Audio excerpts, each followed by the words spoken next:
사도신경으로 신앙을 고백합니다. 전능하사 천지를 만드신 하나님 아버지를 내가 믿사오며 그 외아들 우리 주 예수 그리스도를 믿사오니 이는 성령으로 잉태하사 동정녀 마리아에게 나으시고 본디오 빌라도에게 고난을 받으사 십자가에 못 박혀 죽으시고 장사한 지 사흘 만에 죽은 자 가운데서 다시 살아나시며 하늘에 오르사 전능하신 하나님 우편에 앉아 계시다가 저리로서 산자와 죽은 자를 심판하러 오시리라. 성령을 믿사오며 거룩한 공회와 성도가 서로 교통하는 것과 죄를 사하여 주시는 것과 몸이 다시 사는 것과 영원히 사는 것을 믿사옵나이다. 아멘.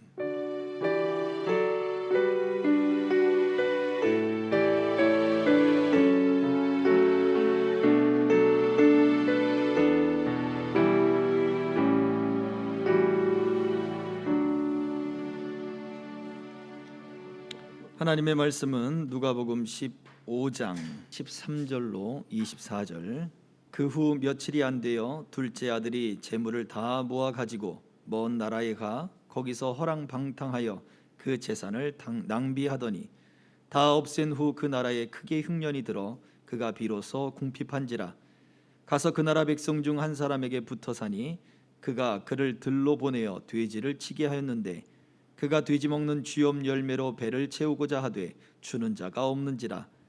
이에 스스로 돌이켜 이르되 내 아버지에게는 양식이 풍족한 품꾼이 얼마나 많은가. 나는 여기서 주려 죽는구나. 내가 일어나 아버지께 가서 이르기를 아버지, 내가 하늘과 아버지께 죄를 지었사오니 지금부터는 아버지의 아들이라 일컬음을 감당하지 못하겠나이다. 나를 품꾼의 하나로 보소서 하리라 하고 이에 일어나서 아버지께로 돌아가니라. 아직도 거리가 먼데 아버지가 그를 보고 치근히 여겨 달려가 목을 안고 입을 맞추니 아들이 이르되 아버지, 내가 하늘과 아버지께 죄를 지었사오니 이제부터는 아버지의 아들이라 일컬음을 감당하지 못하겠나이다 하나 아버지는 종들에게 이르되 제일 좋은 옷을 내어다가 입히고 손에 가락지를 끼우고 발에 신을 신기라. 그리고 살진 송아지를 끌어다가 잡으라. 우리가 먹고 즐기자. 이는 내 아들은 죽었다가 다시 살아났으며 내가 잃었다가 다시 얻었노라 하니 그들이 즐거워하더라. 아멘. 오늘 우리가 함께 나눌 말씀의 제목은 떠올리고 가다듬고 확장하고 라는 말씀의 제목으로 함께 은혜 나누기를 소망합니다. 우리가 지난주일에 우리가 하나님의 은혜의 빛에 더욱 우리가 노출이 되어야 된다라고 하는 말씀으로 함께 나눠봤었죠. 그렇습니다. 좋은 생각을 떠올리고 그리고 그 좋은 생각을 가다듬고 그것을 삶 가운데 확장시켜 나가는 것이 바로 우리가 가지고 있는 좋고 긍정적인 생각들을 행동에 옮길 수 있는 기초가 되고 베이스가 됩니다. 그래서 내가 긍정적인 생각들을 했다, 좋은 생각들이 내 안에 떠올랐다, 아이디어가 떠올랐다 라고 한다면 그것은 하나님의 은혜입니다. 그래서 그것을 가지고 계속해서 가다듬어야 되는 거죠. 그리고 나서는 그것을 확장시켜 나가야 되는 것이 바로 우리들이 해야 할 그런 지혜의 모습입니다. 믿음도 마찬가지입니다. 믿음도 하나님께서는 우리에게 첫 번째 우리가 믿음의 삶을 살게 하기 위해서는 떠오르게 하는 은혜를 주신다는 거예요. 말씀이 떠올라야 되는 것, 긴급한 상황에 말씀이 떠오르고 급박한 상황에 말씀이 떠오르고 오늘 본문 속에 등장하는 탕자, 방탕한 아들, 멀리 떠나버린 잃어버린 아들, 그 아들은 어느 때의 말씀을 떠올렸습니까? 그는 16절에 보면 돼지 먹는 쥐염 열매로 배를 채우고자 하나 주는 자가 없었습니다. 그때 17절은 이렇게 이야기합니다. 같이 읽어볼게요. 17절 시작. 이에 스스로 돌이켜 이르되 내 아버지에게는 양식이 풍족한 품꾼이 얼마나 많은가. 나는 여기서 주려 죽는구나. 쥐염나무 열매는 우리가 콩과의 그런 식물과도 같아요. 그래서 나무에서 열리는 그러한 콩깍지 같은 것들이 주렁주렁 열리게 되는데 그것이 갈색으로 변하면 그것을 먹을 수도 있다고 해요. 그리고 그것을 먹으면 씹어 먹으면 달짝지근한 그런 맛이 난다고 합니다. 그러니 길 가던 나그네들과 그리고 가난한 사람들이 찾아서 먹을 수 있는 대용이 되는 거죠. 그런데 그것마저도 먹지 못할 상황이 되었습니다. 돼지에게는 주는데 이 사람에게는, 이 방탕한 아들에게는 주는 이가 없는 거예요. 그러니 가난한 사람들 그리고 나그네들, 그들보다 더 못한 비참한 상황에 빠져 있음을 예수님은 비유로 말씀하시는 거죠. 이 탕자가, 방탕한 아들, 잃어버린 아들이 언제 말씀이 떠올랐습니까? 자기 자신의 비참한 현실을 깨달았을 때 말씀이 떠올랐다는 거예요. 그런데 우리는 어떠한 생각들이 떠오를까요? 말씀이 떠오르지 않고 단순히 어떠한 고통과 그리고 고뇌와 나의 비참한 현실들만 계속해서 떠오르게 되면 어떤 일이 벌어질까요? 자기의 가장 비참한 모습을 발견했을 때 그때 말씀이 생각나게 되는 것, 성경에도 그런 인물이 있습니다. 누구일까요? 바로 베드로입니다. 베드로는 바로 회개의 때에 말씀이 떠오르게 된 거예요. 이것이 왜 중요한가? 고린도후서 4장 4절, 우리가 지난 주일날 살펴봤던 말씀 속에서 이렇게 말씀하고 있죠. 같이 읽어봅니다. 시작. 그 중에 이 세상의 신이 믿지 아니하는 자들의 마음을 혼미하게 하여 그리스도의 영광의 복음의 광채가 비치지 못하게 함이니, 사탄이, 이 세대의 신이 마음을 가리고 생각을 가리고 하나님의 말씀이 그 가운데 비치지 못하게 하고 생각 가운데 말씀이 떠오르지 못하게 하고 있기 때문에 중요한 거예요. 그런데 성령께서는 바로 그러한 순간에 우리가 혼미하고 혼돈스럽고 그리고 괴롭고 비참하다 여겨지는 그 순간에도 성령께서는 우리 마음 가운데 말씀이 떠오르게 했다는 거예요. 베드로에게는 어떻게 하셨습니까? 마태복음 26장 75절 읽어봅니다. 시작. 이에 베드로가 예수의 말씀을 닭 울기 전에 내가 3번 나를 부인하리라 하심이 생각나서 밖에 나가서 심히 통곡하니라. 사실은 예수님과 눈이 마주쳤습니다. 예수님을 저주하고 3번 부인하고 난 다음에 닭이 울자 예수님과 눈이 마주쳤어요. 그때 자기 자신의 본질을 보는 거예요. 나는 어디든지 주님을 따라가겠습니다. 나는 죽는 데까지도 주님을 따라갈 것이며 여기 있는 모든 사람들이 다 주님을 배반할지라도 나는 주님을 배반하지 않을 것입니다 라고 외쳤던 그의 자부심, 그의 대단한 열정, 그의 아주 단단한 굳은 결의, 그것이 자기도 모르는 순간에 무너졌음을 깨닫는 거예요. 급박한 상황들이 몰아치고 사람들이 당신이 갈릴리 사람이 아니냐, 당신도 제자가 아니냐, 내가 당신을 봤는데 라고 하는 이야기들을 듣자 정신없어지는 거예요. 자기도 모르는 순간에 순식간에 3번이나 예수님을 부인하게 만들어버렸죠. 그렇습니다. 마음이 혼돈스럽고 생각이 떠오르지 않는 것은, 말씀이 떠오르지 않는 것은 당연하다 생각이 들 수 있지만 그 당연한 것 가운데는 바로 이 세대의 신 사탄이 우리 마음을 붙잡고 있기 때문이라는 사실도 우리는 기억해야 할 것입니다. 그러나 말씀이 생각나게 됐다. 이게 은혜예요. 예수님은 마지막 날 밤 그 기도 가운데 베드로와 제자들을 위하여 기도할 때 그 믿음이 떨어지지 않기 위하여 내가 너를 위하여 기도했다라고 베드로에게 말씀하셨던 것을 기억해 볼 수 있습니다. 그렇습니다. 베드로가 비록 가장 비참한 자기 자신을 발견하는 그때에도 우리 주님은 베드로가 믿음이 떨어지지 않기 위하여 기도했습니다. 그가 시험에 걸려 넘어졌지만 그의 믿음이 완전히 무너지지 않고 어떻게 돼요? 자기 자신을 발견하고 말씀이 떠올라서 심히 통곡하고 울며 회개하는 자리에 가게 되더라 이거죠. 그러나 우리가 잘 알듯 가룟 유다가 있습니다. 그는 스스로 뉘우쳤다라고 성경은 분명히 기록하거든요. 그리고는 대제사장에게 받았던 은 30을 도로 가져가서 그들에게 내어줍니다. 예수님이 그렇게 정죄되심을 보고 스스로 뉘우친 거예요. 아, 이거는 뭔가 잘못됐다. 나는 이렇게까지 되기를 원하지 않았다. 예수님이 감옥에 갇혀서 매질을 받고 그냥 풀려날 줄 알았는데 이건 뭐냐? 예수님을 죽이기까지 한다고? 아, 이건 인지상정으로 될 수 없는 일이다. 그렇다면 내가 예수님을 죽게 만든 것이 아니냐? 나는 거기까지 나는 원하지 않았다. 이런 생각들이 막 일어났던 거죠. 그런데 성경은 말씀이, 예수님이 경고하셨던 말씀이 그에게서 생각났다 하거나, 아니면 예수님이 어떤 분이셨던가 그에게 사람들에게 나타냈던 하나님의 아들로서 보여줬던 그 많은 일들, 그 일들이 생각이 나서 그가 뉘우쳤다는 말을 기록하지 않습니다. 베드로와 가룟 유다의 차이점이 무엇이었습니까? 베드로는 말씀이 떠오른 거예요. 예수님의 말씀이 떠올랐어요. 그 결과 어떻게 됐습니까?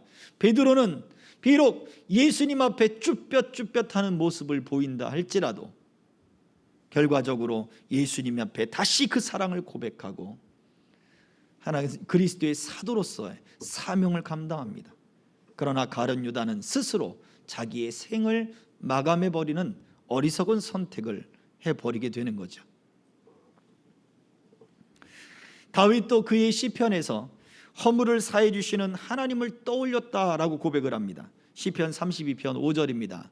다 같이 내가 이러기를 내 허물을 여호와께 자복하리라 하고 주께 내 죄를 아뢰고 내 죄악을 숨기지 아니하였더니 곧 주께서 내 죄악을 사하셨나이다. 아멘. 오늘 본문 속에 있는 이 아들도 내 아버지에게는 양식이 풍족한 품꾼이 얼마나 많았던가. 그 이야기는 내 아버지는 바로 모든 품꾼에게까지도 그 양식을 풍족하게 주시는 분이다. 아버지를 떠올린 거죠. 아버지가 어떠한 분인가를 떠올린 거죠. 다윗도 오늘 읽은 시편 32편 5절 말씀에 내가 내 허물을 하나님께 자복하리라. 왜요? 우리 내 죄를, 내 허물을 사해 주시고 그 모든 것을 가리워 주실 그 하나님을 믿기 때문이다 이거예요. 죄 가운데 고민이 되고 죄 가운데 눌림을 받고 그 심령에 깊은 고통이 생겼는데 어떻게 하나님 앞에 내가 자복하리라. 하나님이 어떤 분인가가 떠오르게 된 거예요. 그것이 하나님 앞에 그의 모든 죄를 아뢰게 되는 통로가 되는 것이고 바로 거기에서 하나님이 그의 허물과 죄악을 사해 주시는 결과가 이어지게 된 것입니다. 말씀이 떠올라지고 그리고 하나님이 어떠한 분인가가 생각나게 되는 것, 이것은 바로 우리에게 은혜입니다. 그래서 예수님은 우리에게 이렇게 말씀하셨어요. 요한복음 14장 26절입니다. 다 같이 보혜사 곧 아버지께서 내 이름으로 보내실 성령 그가 너희에게 모든 것을 가르치고 내가 너희에게 말한 모든 것을 생각나게 하리라. 아멘. 성령님에 대해서 보혜사라고 말씀하고 있어요. 보혜사는 우리를 보호해주고 사랑을 베푸는, 은혜를 베푸는 분이고 가르쳐 주시는 분이다. 어떻게 우리를 보호해주고 사랑해주고 가르쳐 줍니까? 하나님의 말씀, 예수님의 그 말씀이 생각나게 할 것이다. 성령의 역사는 바로 베드로의 순간같이, 다윗의 순간같이, 오늘 예수님이 누가복음 15장에 이야기하고는 예로 들고 있는 그 잃어버린 아들, 방탕한 아들의 그 비참한 순간에 같이 바로 그때에 말씀이 생각이 나고 하나님이 어떤 분인가, 아버지가 어떤 분인가, 예수님이 어떤 분인가가 떠오르게 만드시는 분. 그래서 그 하나님을 기억하고 그 말씀을 기억하고 그 주님을 기억하며 그분 앞에 나오도록 인도하시는 분이 바로 성령님이심을 말씀해 주고 있습니다. 우리 가운데 그래서 우리가 믿음의 일들이 떠올라지고 말씀이 떠올라지는 것은 은혜입니다. 그러나 말씀이 떠오르지 않는다, 전혀 내 삶 가운데 말씀이 전혀 내게는 무감각하다, 무의미하다, 여러분 깊이 우리는 고민해 봐야 합니다. 성령님이여 내 안에서 말씀이 떠오르게 하옵소서, 말씀이 생각나게 하옵소서, 메마르고 굳어진 내 심령을 주님 고쳐주옵소서 하고 우리는 기도해야 돼요. 성령님은 떠오르게 하시는 분이며 가르쳐 주시는 분이며 생각나게 하셔서 우리를 보호하고 인도하시는 분이기 때문에 그래요. 말씀을 전하는 자의 문제입니까? 그럴 수도 있겠죠. 그러나 말씀을 듣는 이의 문제 또한 무시할 수 없음을 우리는 생각해야 합니다.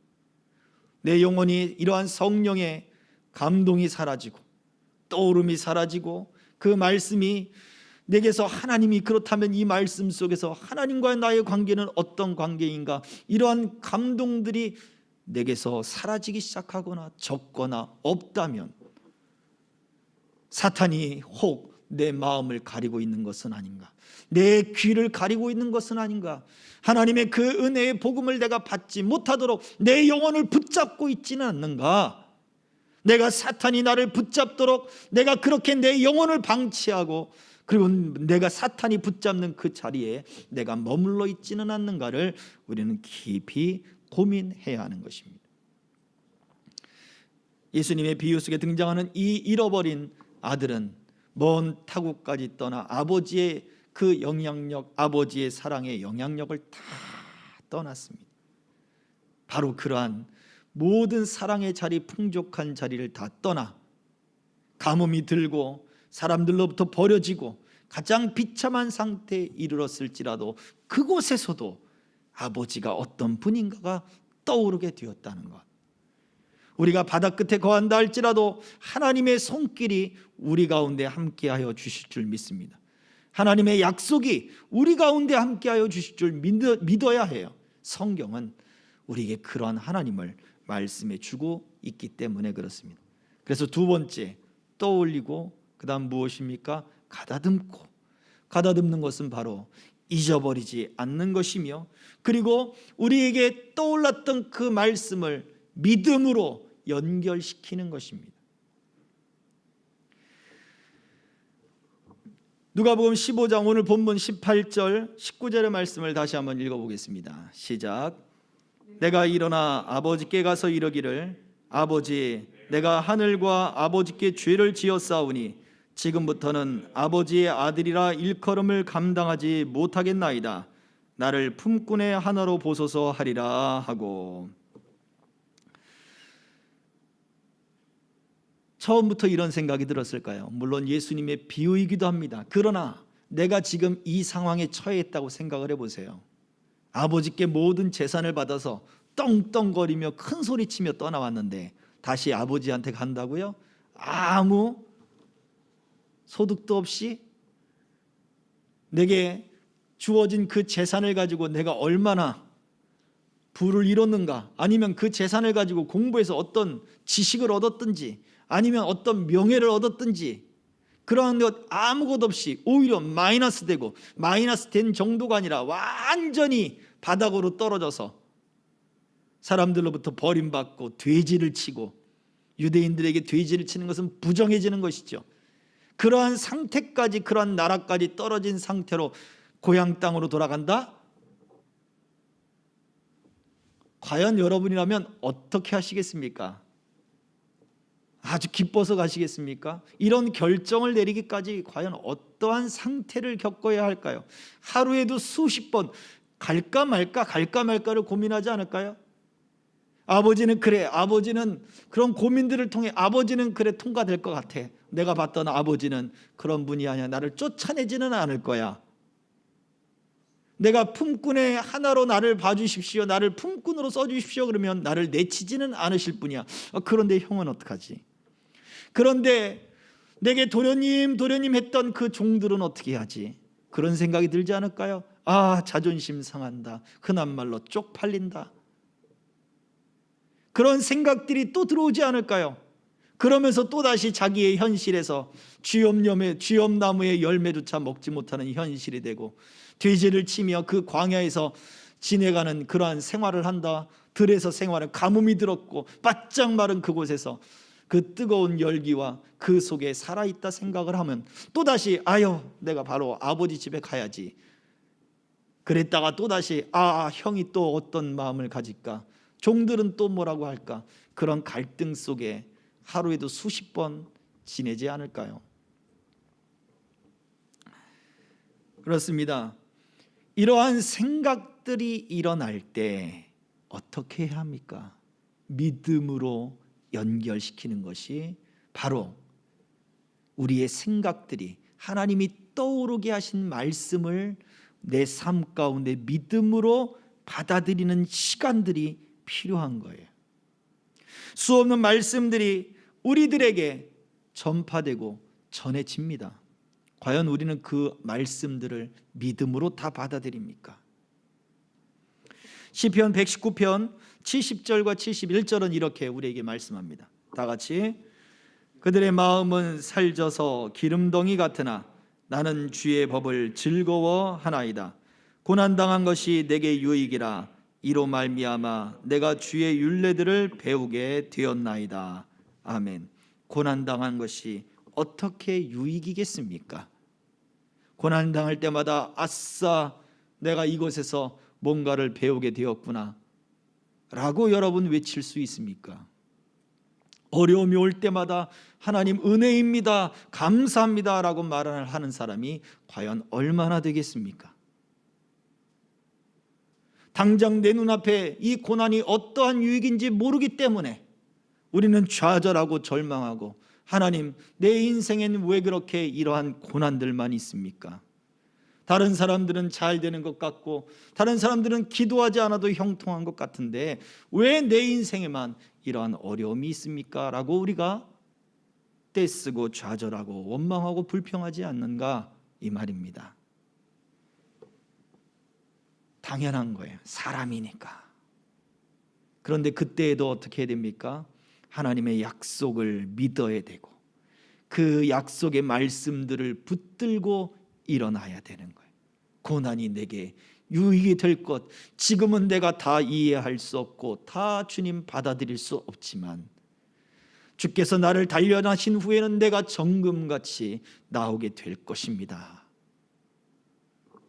고난을 당하는 욥이 외쳤던 말 아니겠습니까? 그의 친구들이 그를 이해하지 못해도, 그가 그 고난에 대한 분명한 목적과 뜻을 다 알지 못해도 하나님의 약속을 붙들고 있는 것입니다. 우리는 이러한 과정이 필요해요. 가다듬는 것, 바로 내가 들었던 그 말씀을 계속해서 의지하고자 하는 것. 오늘날 저와 여러분들이 하고 있는 것 아니겠습니까? 내가 말씀대로 살려고 하고 내가 하나님의 은혜대로 살려고 하고, 이것이 헛된 일이 아니라는 거예요. 이게 중요한 것입니다. 오늘 본문 속에 등장하는 이 탕자, 방탕한 아들, 잃어버린 아들도 그 과정을 겪은 거예요. 그리고는 결심한 거죠. 그래, 내가 우리 형의 그런 모습도 있고 또 내 종들의 눈짓도 있겠지만 지금 나의 삶에는 그러한 눈짓들이 중요한 게 아니다. 내 자존심이 중요한 게 아니다. 내가 아버지께로 돌아가야 되겠다. 그리고 아버지 나를 품꾼으로 써주십시오 라고 해야 되겠다 라고 결정을 내려버린 거죠. 우리가 말씀을 잊지 않고 하나님의 약속들을 잊지 않고 그 말씀을 믿음으로 연결시키는 것이 단순히 긍정적인 어떤 삶이라고 보다는 이것이 믿는 자에게 있어서는 굉장히 중요한 일입니다. 히브리서 4장 2절은 우리에게 이렇게 말씀하죠. 다 같이. 그들과 같이 우리도 복음 전함을 받은 자이나 들은 바 그 말씀이 그들에게 유익하지 못한 것은 듣는 자가 믿음과 결부시키지 아니함이라. 우리는 믿음으로 사는 사람들입니다. 긍정의 힘이 아니라 믿음의 힘으로 사는 거예요. 그러나 이 믿음의 힘은 때로 우리에게 긍정의 힘을 더 많이 발휘하게 해요. 어처구니 없는 그러한 모습도 보여줄 수 있겠지만, 그럼에도 우리는 믿음의 힘으로 살아가야 되는 것이고, 말씀을 듣고 또 말씀으로 채우고 그 말씀과 가까이 하며 하나님의 말씀이 내 삶에 연결되기를 그렇게 기도하고 살아야 되는 거예요. 아브라함의 그 믿음이 오늘날 나의 믿음과 어떻게 연결될 것인가?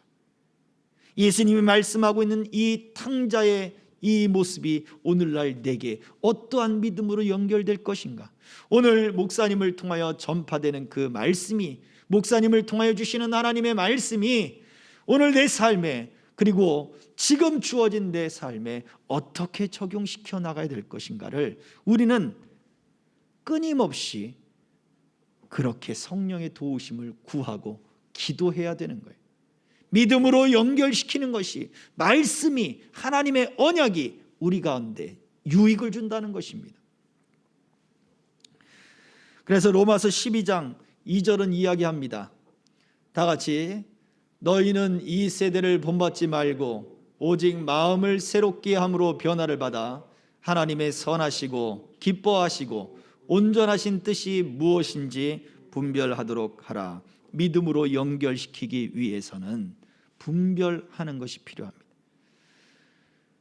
그래서 말씀을 가다듬는다, 이 은혜를 가다듬는다,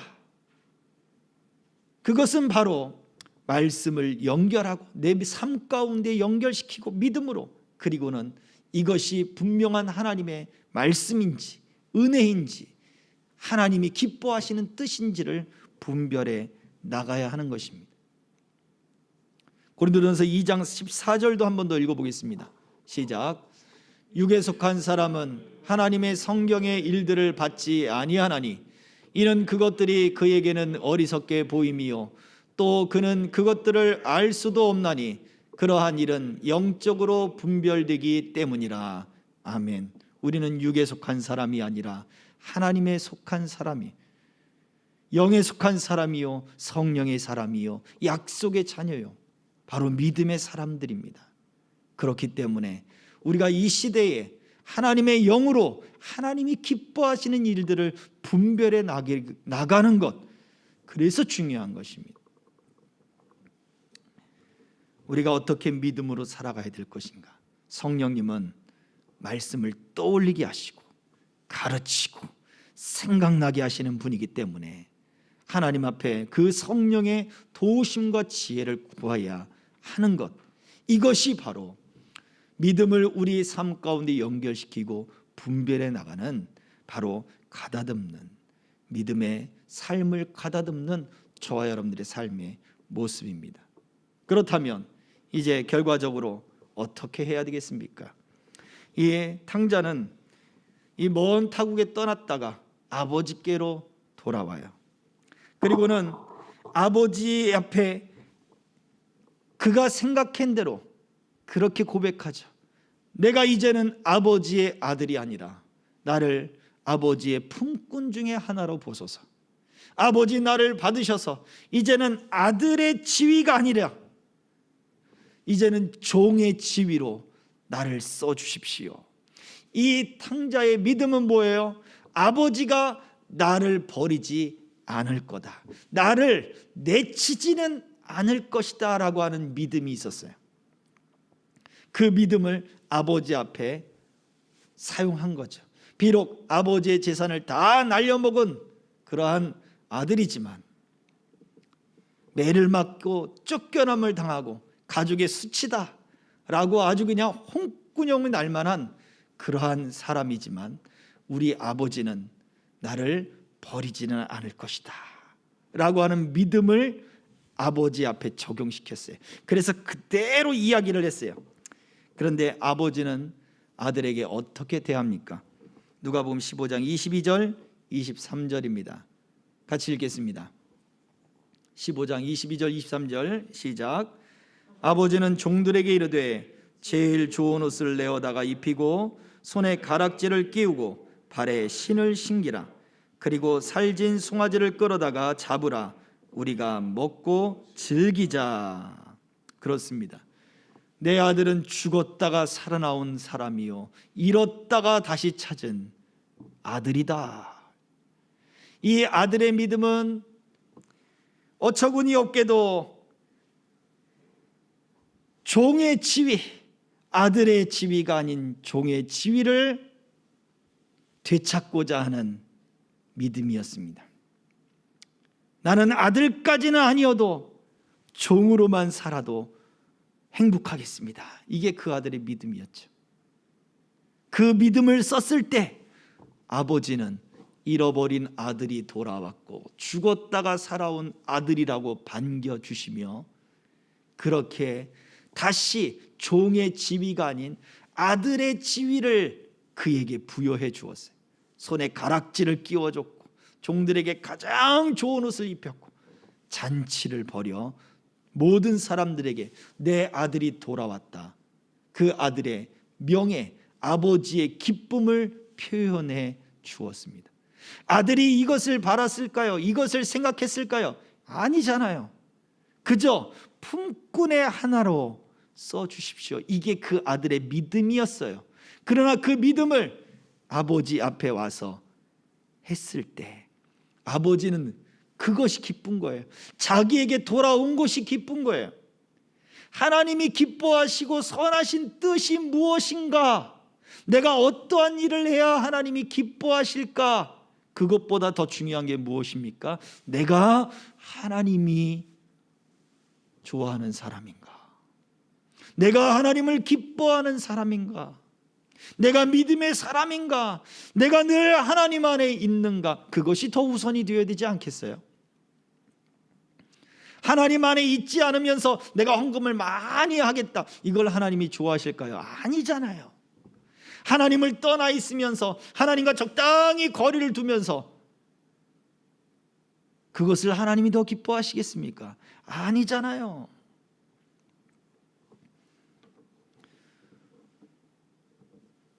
개척 초기에 우리 생명길 교회 망하고 그 전에 사역하던 개척 초기의 교회에서 그 동네가 홀부모 아이들이 그렇게 많았어요. 그때 가장 아팠던 게 뭐냐면 아이들이 목에 핸드폰을 걸고 다녔습니다. 그 당시에는 우리 핸드폰 그 목줄 해가지고 이렇게 걸고 다니는 게 유행이었어요. 근데 아이들이 그 핸드폰을 걸고 다녔습니다. 이유가 뭐예요? 엄마가 그 아이와 연락하기 위해서요. 부잣집 아이들이 아닙니다. 잘 사는 집의 아이들이 아닙니다. 어머니와 단 둘이 살아요. 그래서 저녁 때가 돼도 엄마가 들어오질 않는 거예요. 이유가 무엇입니까? 근데 자식을 먹여 살리기 위해서, 공부시키기 위해서 노력하고 애쓰는 거예요. 근데 그 자녀에게 진짜 필요한 게 뭐예요? 다른 아이들은 핸드폰이 없는데 그 자녀에게는 핸드폰이 있고 목에 딱 걸고 다니고, 그게 그 아이에게 더 필요한 것입니까? 아니죠. 엄마의 사랑, 부모의 사랑이 그에게는 더 필요한 거예요. 마찬가지입니다.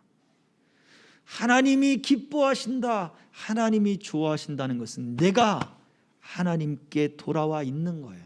내가 하나님 안에 있는 거예요. 하나님은 그걸 좋아하시죠. 이 아들은 그것까진 몰랐어요. 그런데 무엇을? 아버지께 돌아가리라. 그는 종의 신분을 가지고 돌아갔지만, 그의 믿음은 거기까지였지만, 아버지는 그가 돌아온 곳이 기뻐서 그에게 아들의 지위를 주고 손에 가락지를 끼우고 사람들에게, 동네 사람들에게 내 아들이 살아 돌아왔다라고 아들의 명예를 높여주고 온갖 잔치를 그에게 벌여 주었다. 놀랍지 않습니까? 믿음을 확장시킨다는 것은 바로 그것입니다. 예수님이 이 잃어버렸던 아들을 통해 말씀해 주고 있는 게 뭐예요? 형과 같고 기뻐하지 못하고, 자기 동생이 돌아왔음에도 기뻐하지 못하고, 죽었던 아들이 살아왔음에도, 죽었던 동생이 다시 왔음에도, 아버지의 모든 것이 자신의 것임에도 알지 못하고 기뻐하지 못하고, 시기하고, 그리고 분내고, 토라지고 원망하는 유대인들과 바리새인들과 그리고 종교 지도자들과 같은 바로 그들을 예수님은 책망하고 있는 거죠. 우리가 가지고 있는 믿음을 과연 우리는 얼마나 하나님 앞에서 내 삶 속에 이 믿음을 사용하고 있는가, 확장하고 있는가, 이게요. 성경에 있는 이 약속들의 말씀들은 다 이미 오랜 시간 지났던 약속들이에요. 예수님의 때만 해도 벌써 2000년이라고 하는 시간이 지났죠.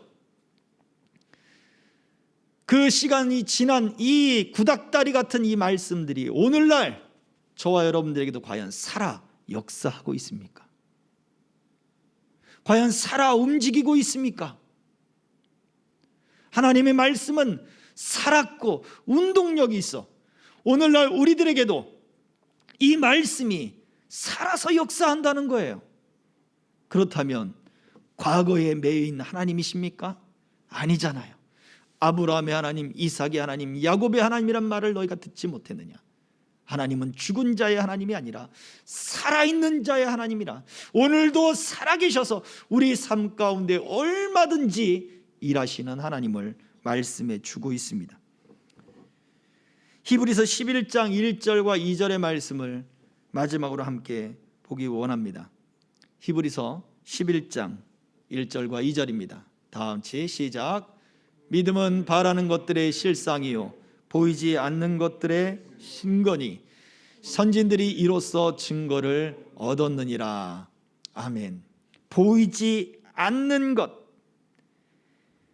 하나님의 약속의 말씀들은 보이지 않는 것이에요. 그걸 지금 어디에 사용해야 돼요? 내 눈에 당장 보이는 현실 가운데 그 믿음을 사용해야 하는 거예요. 그런데 우리 앞서 있었던 그 선진들, 우리 믿음의 조상들, 성경에 등장하는 그 믿음의 사람들은 이로써 증거를 얻었다는 거예요. 보이지 않는 그 믿음의 일들을 그들은 보이는 현실 가운데 확장시켜 나간 것이죠. 아브라함에게 함께 하셨던 하나님이 오늘 나와 함께 하신다. 이삭에게 함께 하셨던 하나님이 오늘 내 삶에 함께 하신다. 야곱에게 함께 하셨던 그 하나님이 오늘 나와 함께 하신다. 우리 가운데 말씀으로 오셔서 그 함께 하셨던 예수님이 오늘날 성령으로 내 안에 나와 함께 하신다 라고 하는 약속을 믿고 내 삶에 그 말씀들과 언약들을 적용시켜 나가는 거예요. 확대시켜 나가야 되는 거예요. 어제 함께 하셨던 하나님이 오늘은 함께 하지 않으시겠습니까? 하나님이 부고장을 날리시면서 나는 죽었다 이렇게 말씀하십니까? 아니잖아요. 오늘도 살아계심을 우리는 믿는 것입니다. 그러므로 오늘 말씀을 정리합니다. 떠올리고 가다듬고 확장하는 것, 그것은 말씀이 떠오르고 그 말씀이 생각나는 것이 은혜임을 우리는 알아야 됩니다. 성령께서 나를 도우셔서 말씀이 떠오르게 하시고 생각나게 하옵소서. 어느 때예요? 여러분이 분주하다면 분주한 때에, 여러분이 문제가 있다면 그 문제가 있는 때에, 여러분이 아주 지금 괴롭다면 그 괴로운 때에 말씀이 자꾸 떠올라야 돼. 하나님의 약속이 떠올라야 돼. 그래서 어떻게 해요? 지금 여러분이 가지고 있는 그 상태로 계속해서 믿음으로 연결시켜야 돼요. 지금은 내가 보이지 않는 것 같고 지금은 내가 깨닫지 못하지만 하나님의 약속이 지금 나와 함께 있음을 나는 믿습니다. 그렇다면 지금 내가 하나님이 기뻐하는 무엇을 해야 할까요? 지혜를 구하고 분별해야 합니다. 그것이 바로 우리의 말씀을 다듬는 모습입니다. 그리고는 이제 여러분이 그 분별하는 것을 통하여 확신이 생겼다. 그러면 행동하십시오. 뜻하지 않는 복이 임할 것입니다. 우리가 결단한 믿음은 작아요. 그러나 하나님이 예비하신 것은 그 믿음을 통하여 더 큰 것을 주시는 것입니다. 오늘 이 예수님의 비유를 통하여 바로 그 아들에게 보여준 것이 그것이지 않습니까? 하나님의 약속들 우리가 다 깨달을 수 없으나 깨닫고 분별하고 확신한 믿음을 여러분의 삶 가운데 적용시켜 나가면 하나님의 더 큰 은혜들이 우리 가운데 이루어질 줄 믿습니다. 이 믿음으로 승리하는 저와 여러분들의 삶이 되기를 주의 이름으로 축복합니다. 이 시간에 우리 찬양하고 함께 기도하겠습니다. 모든 상황 속에서 내 영혼이 확정되고 확정되었사오니 믿음의 눈을 들어 주를 바라보겠습니다. 이러한 결단과 또 분별과 여러분의 삶 가운데 말씀으로 믿음으로 여러분의 삶을 믿음의 세계를 확장시켜 나가기를 축복합니다.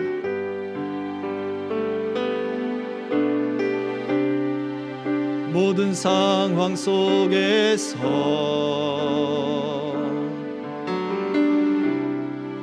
주를 찬양할지라.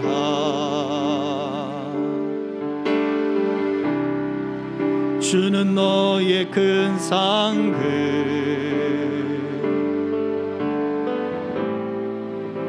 큰 도움이시라.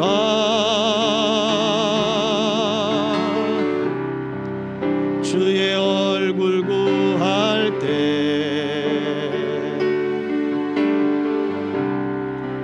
주의 영을 부으사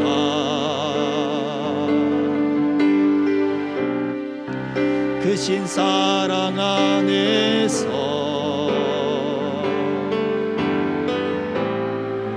주를 보게 하소서.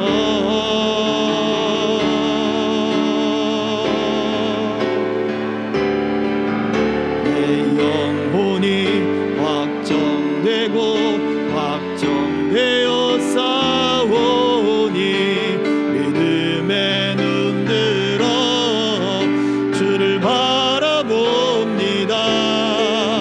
내 영혼이 확정되고 확정되어 싸우니 믿음의 눈 들어 주를 바라봅니다. 주를 바라볼 때 주를 바라볼 때 주의 나라 이미겠네. 그의 영원한 나라 보게 하소서.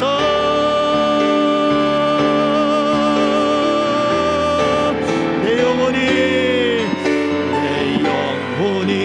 확정되고 확정되어 싸우니 믿음의 눈 들어 주를 바라봅니다.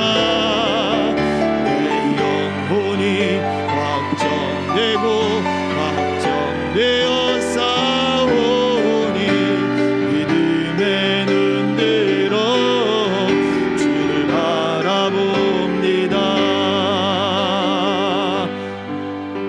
이렇게 기도했으면 좋겠습니다. 성령님, 모든 상황 속에서 내가 주님을 바라볼 때 말씀이 떠오르고 그 말씀이 생각나게 하여 주옵소서. 하나님이 기뻐하시는 뜻을 찾게 하시고 주님 믿음으로 귀결될 수 있도록 성령이며 나를 도와 주옵소서. 내게 주어진 삶을 확장시켜 나가게 하옵소서. 믿음으로 확장시켜 나가게 하시고 믿음을 사용하게 하여 주시고 믿음의 열매를 맺게 하여 주시옵소서. 우리가 주여 삼창 기도하겠습니다. 주여 주여 주여. 하나님의 자녀로 불러주시니 모든 영혼들 주여 그 믿음의 삶 가운데 붙들어 주시고 내 아버지 하나님 인도하시고 역사해 주시기를 소망합니다. 주여 주여 믿음의 눈들어 주를 바라볼 때 아버지 은총을 더하여 주시옵소서. 아버지여 성령의 도우심을 구하며 그 약속의 말씀들이 하나님 우리 삶 가운데 믿음으로 받아들여지게 하여 주시옵시고 주여 내 안에 그 말씀이 떠오르며 생각나는 삶이 하나님 매 순간에 일어나게 하시며 아버지 하나님을 기쁘시게 하는 삶을 선택하게 하시며 하나님이 참으로 차리시는 사람의 모습으로 주여 우리 하나님이 원하시는 삶을 주님 추구하며 살아가도록 아버지 하나님 때로는 총리 없는 믿음이라 할지라도 내게 주신 아버지 믿음을 따라 우리 아버지 하나님 기뻐하시는 뜻을 좇아 아버지 이 작은 믿음으로 믿음의 삶을 확장시켜 나가며 내 삶 가운데 믿음을 적용시켜 나가기를 원하오니 모든 상황 속에 아버지 하나님 믿음의 삶으로 아버지 하나님 복된 열매를 맺어가는 우리 모든 성도들 다 되도록 역사해 주시옵시고 함께하여 주시옵소서. 내 영혼이 확정되고 확정되어 싸우니 믿음의 눈들어 주를 바라봅니다. 내 영혼이 확정되고 확정되어 싸우니 믿음의 눈들어 주를 바라봅니다. 믿음의 눈들어 주를 바라봅니다.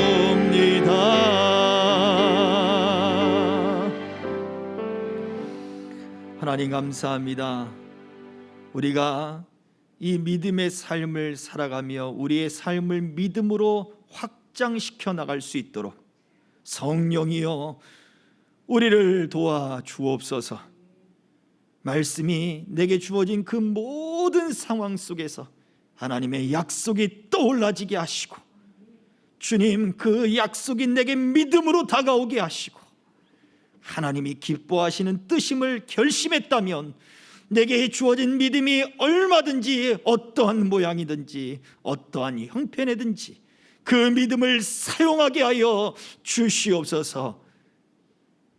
하나님이 기뻐하시는 믿음의 삶을 온전히 살아갈 수 있도록 주여 믿음의 자녀로서의 삶을 이끌어 주옵소서.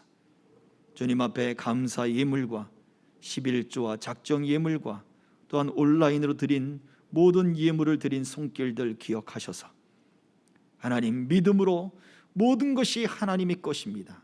하나님이 주신 것입니다. 하나님 영광을 받으소서 하고 찬양을 드리며 드린 예물을 기뻐 받아 주옵소서. 저들의 믿음의 헌물에 하나님의 놀라운 은총과 하나님의 누르고 흔들어 넘치도록 안겨주리라 하신 약속대로 응답하셔서 믿음의 성취를 보게 하시고 믿음의 역사를 경험하게 하시고 주님 하나님이 어떻게 믿음의 사람들을 성공하게 이루어 가시는가 깨달아갈 수 있도록 이끌어 주옵소서. 더 하나님이 기뻐하시는 삶을 살아가도록 힘있게 살아가도록 증거가 되게 하여 주옵소서. 생명길 교회와 이 나라 이 민족 가운데 함께 하셔서 하나님이 기뻐하시는 교회들과 그리스도의 온전한 그 복음의 빛을 발하는 교회들 되게 하여 주옵소서. 감사하며 예수 그리스도의 이름으로 기도하옵나이다. 아멘. 지금은 우리 주 예수 그리스도의 은혜와 아버지 하나님의 그 크신 사랑하심과 성령님의 감동 감화 교통하심이 이제 믿음으로 그 삶을 확장하기를 소망하여 말씀이 떠올라지고 그 말씀을 가다듬고 그렇게 분별하여 하나님 믿음의 열매들을 맺기를 원하는 남녀종들 머리 위에 저들의 직업과 학업과 또 생업 위에 우리 교회와 선교사님들과 한국 교회 위에 이제로부터 영원토록 항상 함께 있을지어다. 아멘.